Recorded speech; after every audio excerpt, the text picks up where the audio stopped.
to get out of this session. We'll give people a minute to do that. And I did not need to move on.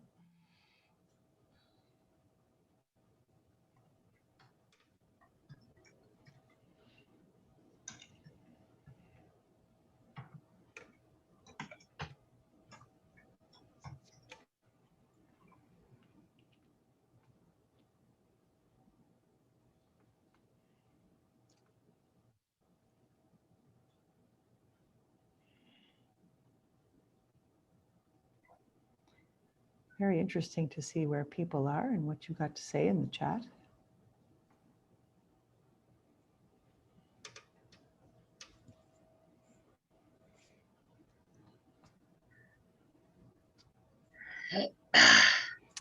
I did also want to let everyone know that we're going to follow up by sending the slides to all those who registered.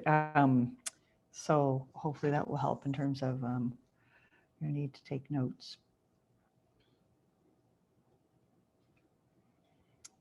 Okay. Sorry, Hazel, can I just confirm you will be sharing the presentation with us? Yes, we'll share the PowerPoint slides, yes. Thank you. You're welcome. Okay, so you can continue if you haven't yet put your name down to do that, but I'm going to go on and start by showing you the outline of today's session on what is a worker co-op. It first is going to talk about the principles and types of all cooperatives. And then we'll get into more specifically worker cooperatives by going to a definition, steps to starting, the benefits and challenges, and the Canadian Worker Co-op Federation and its services. And then lastly, we'll talk about the upcoming Worker Co-op Academy startup program of training and coaching. So first I'll let you know just a word about the International Co-op Alliance. It is a 126-year-old association of cooperatives that is basically made up of national entities from many different countries, including Canada. And in Canada, the association that's a member, of which our federation is a member, is Co-ops and Mutuals Canada. And every so many years, they update the definition and principles, last done in 1995, and it was headed up by a Canadian, Dr. Ian McPherson. Anyway, so the current statement of co-op identity, and the reason we have these words in different colors is because every word I feel is rather a loaded word, loaded term. So a cooperative is an autonomous association of persons united voluntarily to meet their common economic, social, and cultural needs and aspirations through a jointly owned and democratically controlled enterprise. And a lot of those words are kind of unpacked through the co-op values and principles that we're going to get into next. So officially, the cooperative values are self-help, self-responsibility, democracy, one person, one vote, equality, equity, and solidarity. And in the tradition of their founders, co-op members believe in the ethical values of honesty, openness, social responsibility, and caring for others. So the cooperative principles, of which you've probably heard, there are currently 7. The first, open and voluntary membership. So open membership without discrimination, and voluntary. So you can't force someone to join. And I'd say that in terms of being anti-discriminatory and open, co-ops were among the first to practice this principle. And I think now at the time where many organizations are looking harder at diversity and inclusion, the co-op sector is taking a leadership role around that. And many are advocating for an 8th co-op principle around diversity and inclusion and racial justice. Democratic member control basically means one member, one vote, as opposed to one share, one vote, so that capital is ruling in terms of capitalist enterprise. Members' economic participation, so that means both that members, sorry, I shut that down. Members take a role in financing the co-op to get started. And then when there are profits, or as typically called in a co-op, surpluses, then members share in those on the basis of their participation in the co-op. It's called patronage. So for example, in a consumer co-op, depending on how much you purchased at that consumer co-op, that would be your share of any profits, your percentage of all purchases through the year. There'd be a formula to figure out how much is shared back with the members. Autonomy and independence. So cooperatives are not controlled by governments or other entities, but the members very much decide within the scope of within the confines or the guidelines or the principles. They decide how they wish their cooperative to run.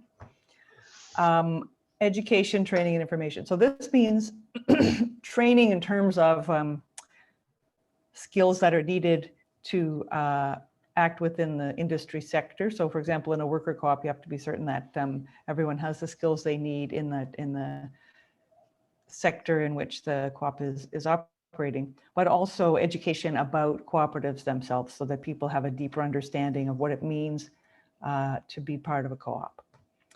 Cooperation among cooperatives basically means that part of being a co-op is to support other cooperatives and purchase from them, come together to create associations with them. So within a sector, so just like housing co-ops or credit unions or worker co-ops, co-ops come together to create federations, and then the federations come together and create associations at the apex level.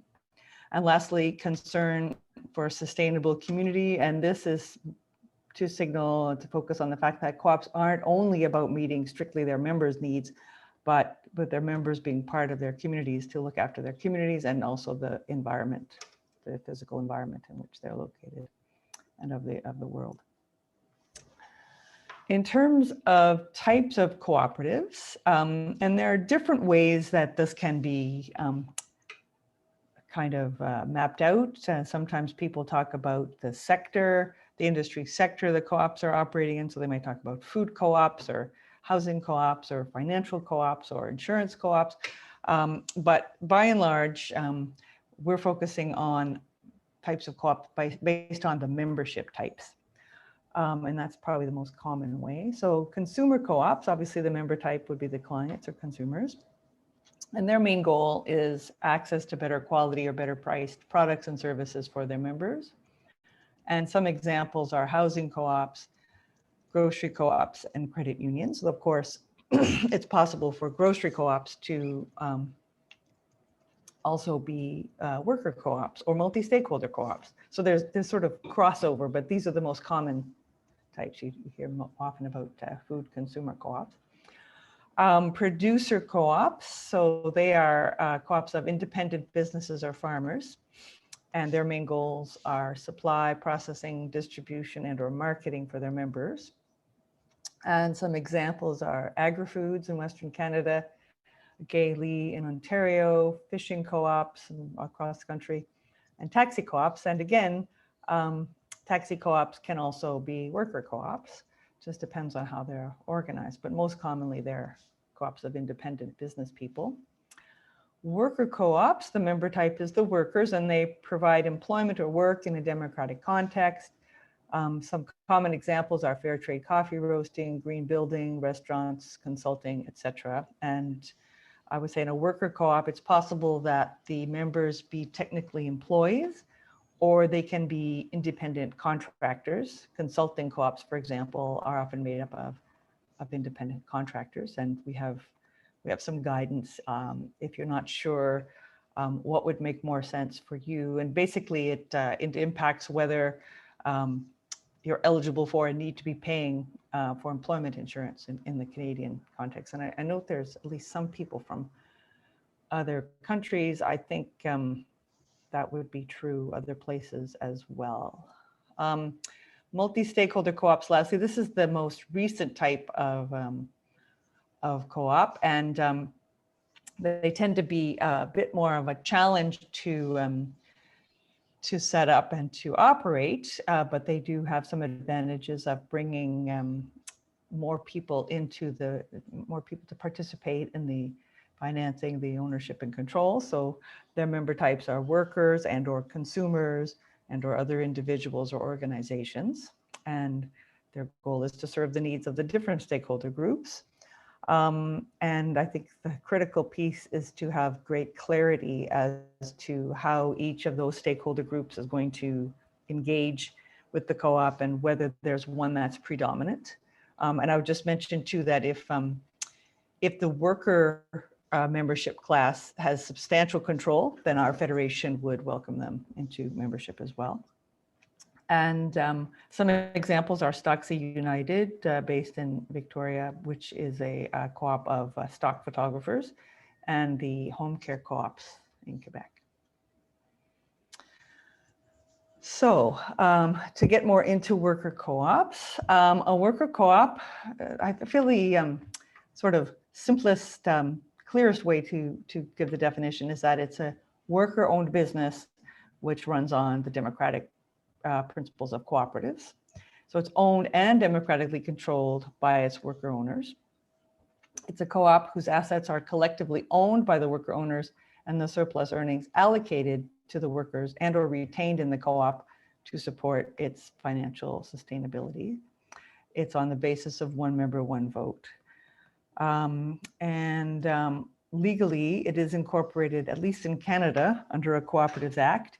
And typically it's under a provincial or territorial act. It can be incorporated federally, but to do that, you do need to be operating and have an address in at least 2 provinces.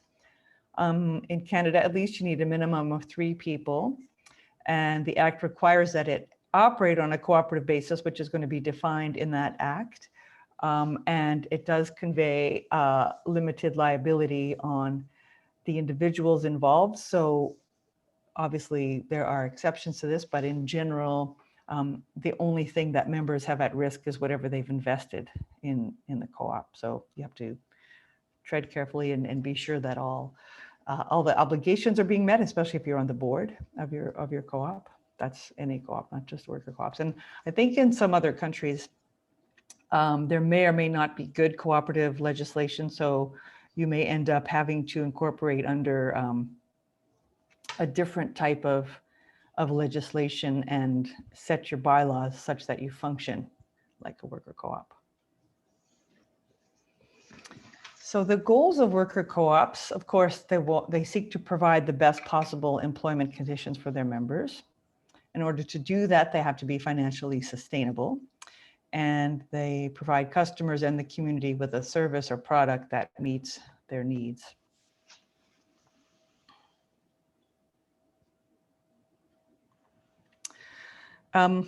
So the ways to start a worker co-op are basically, there's two ways. One is to create it from its start as an enterprise, as a worker co-op, so a new startup. And the other option is to buy an existing business and convert it to a worker co-op.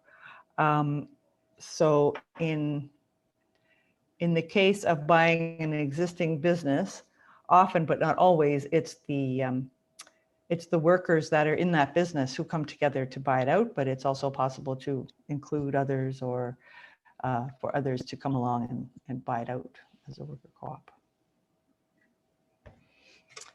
So I'm focusing here on the steps to starting a new enterprise as a worker co-op.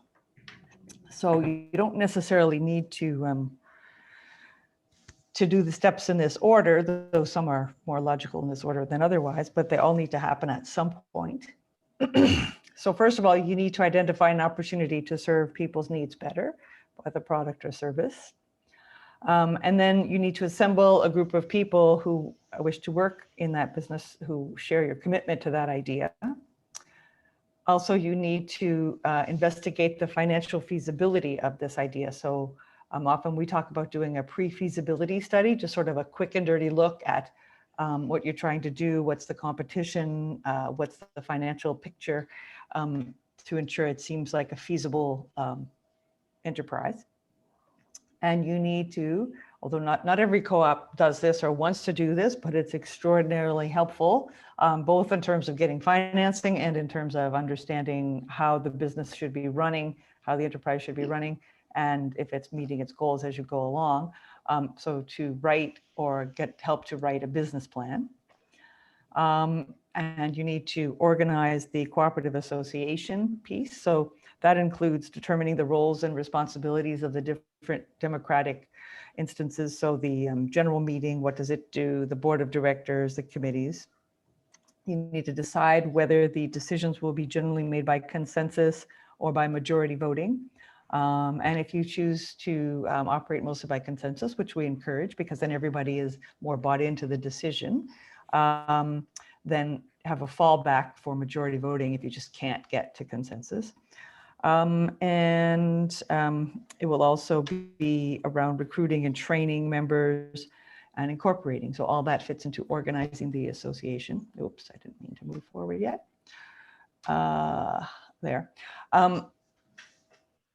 Then you also need to raise the necessary startup capital, including member investment, outside investors, potentially lenders, and how much startup capital you need, of course, depends on what sector you're operating in. If you're running a home-based consulting business or IT business that's very home-based, you may not need so much. Whereas if you want to open a bricks and mortar store or a restaurant, then clearly there's going to be a lot more need for capital.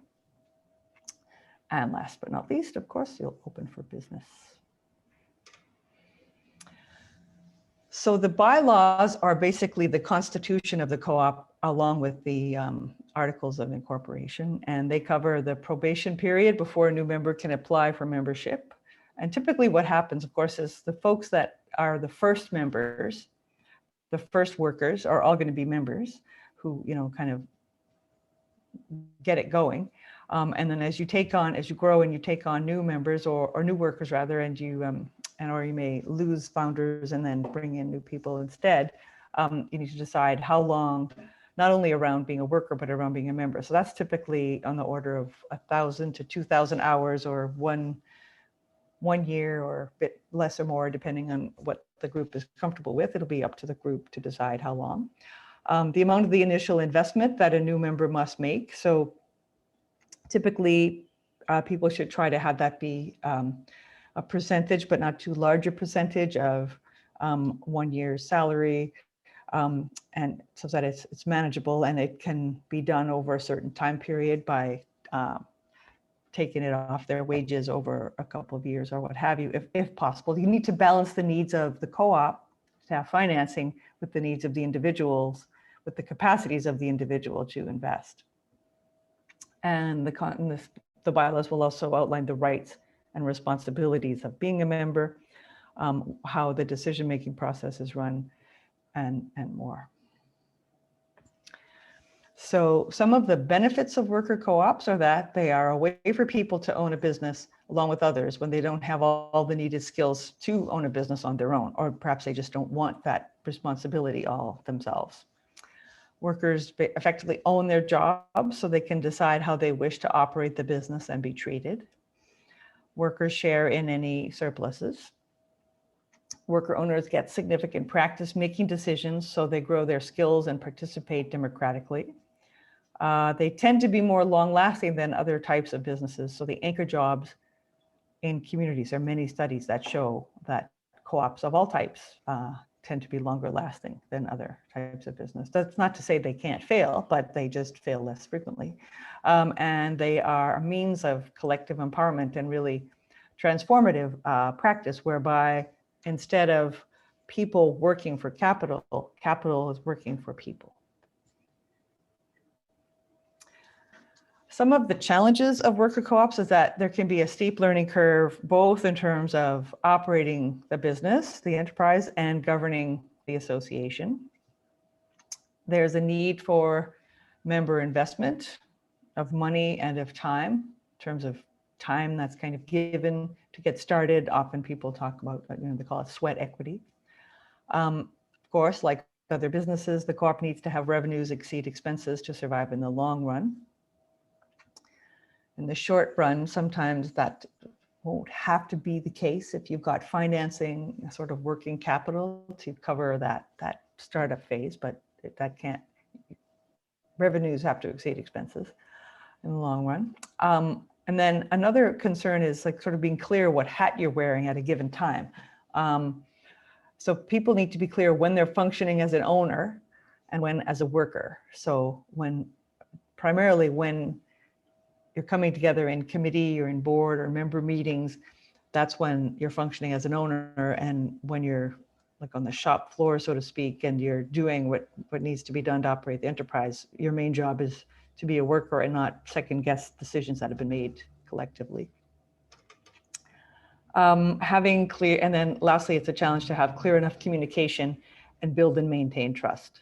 That's really critical to have a successful worker co-op. So now I'm going to talk about a few examples of Canadian worker co-ops. And we'll talk about each of these at some length.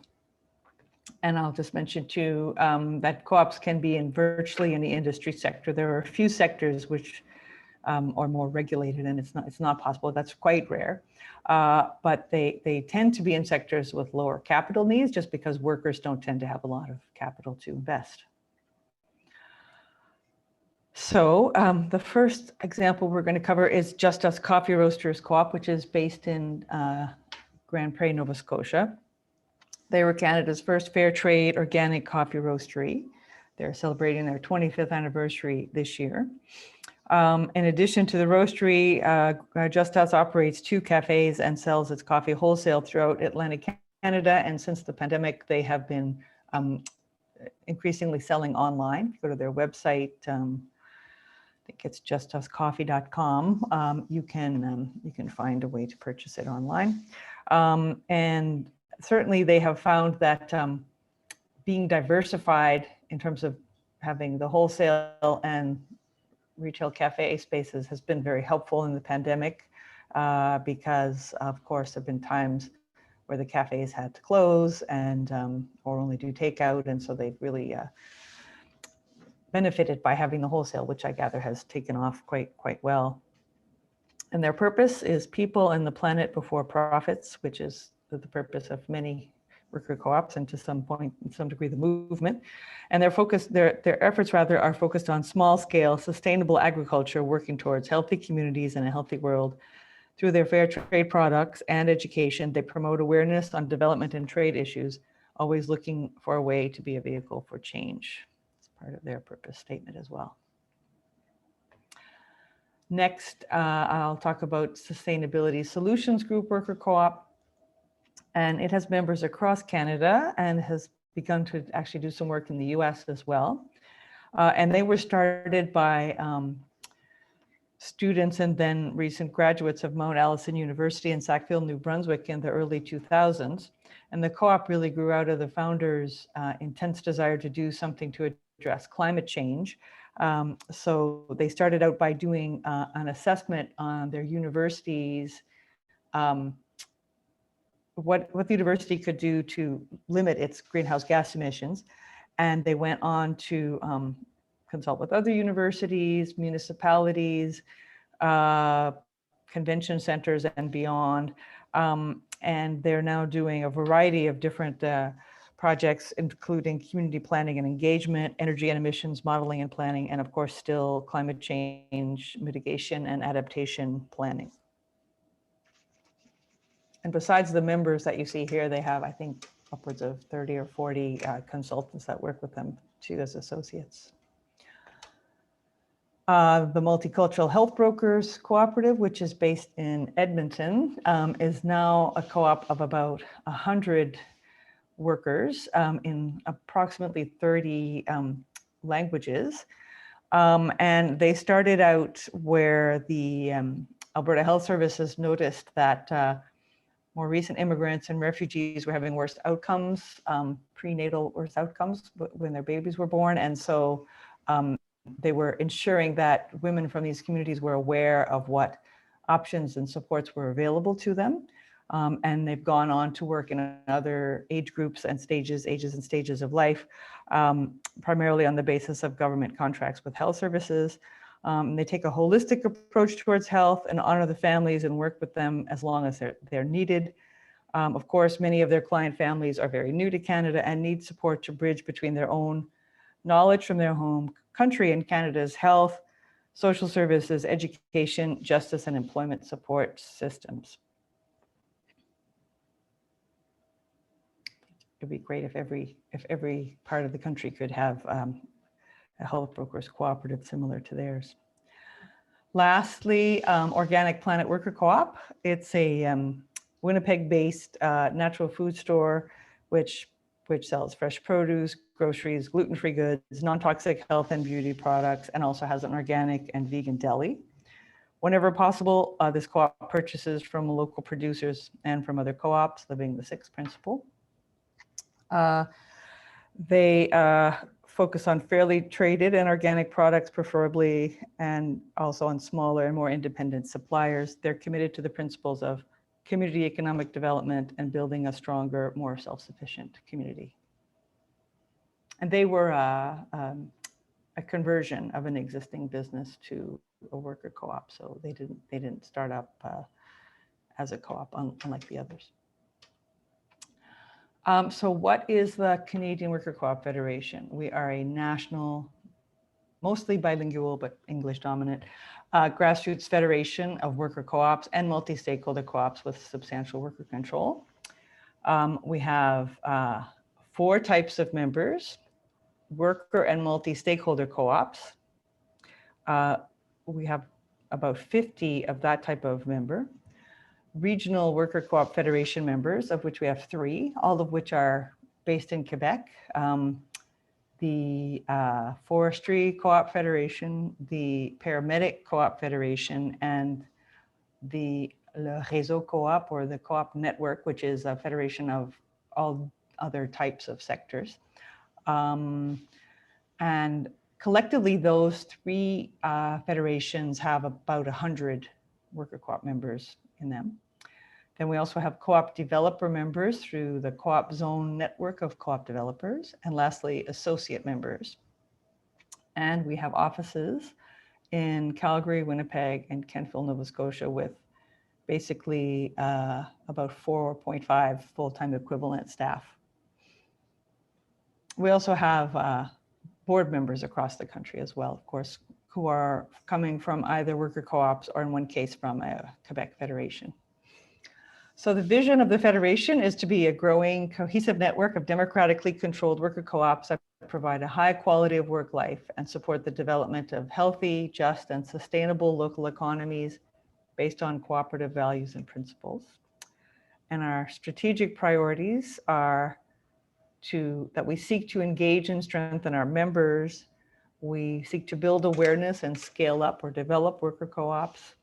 And we seek to build a solidarity economy. So that's the economy which is based on being healthiest as possible for people and planet, and not focused on profit. It's focused on people. Our services are lobbying for worker co-op interests, mostly at the federal level. We have a small investment fund called Tenacity Works for investing in worker co-ops.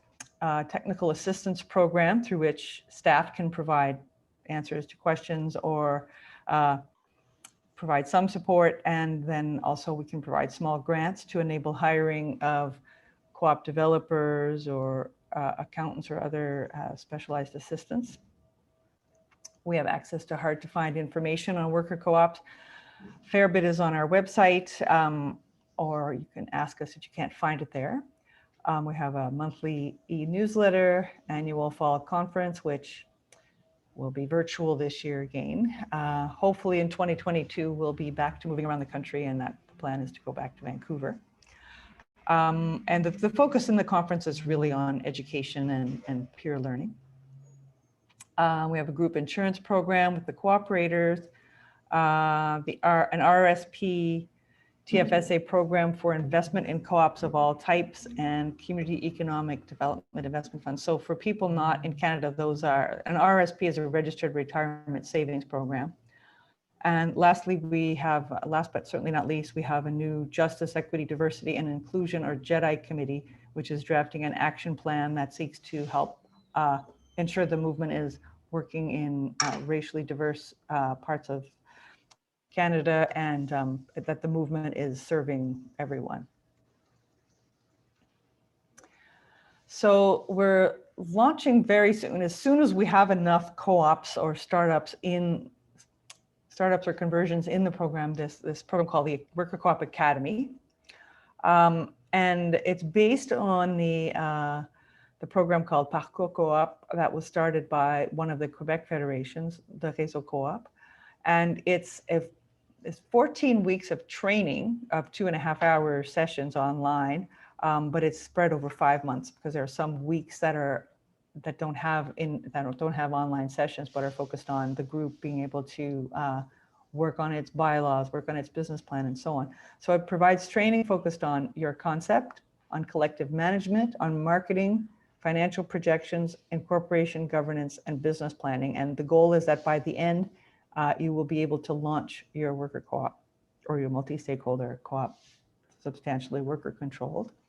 So we basically have it adapted, and this should have been changed to start offering by end of May under the name Worker Co-op Academy. But really the holdup at this point is we need at least 2 more groups to apply and be accepted.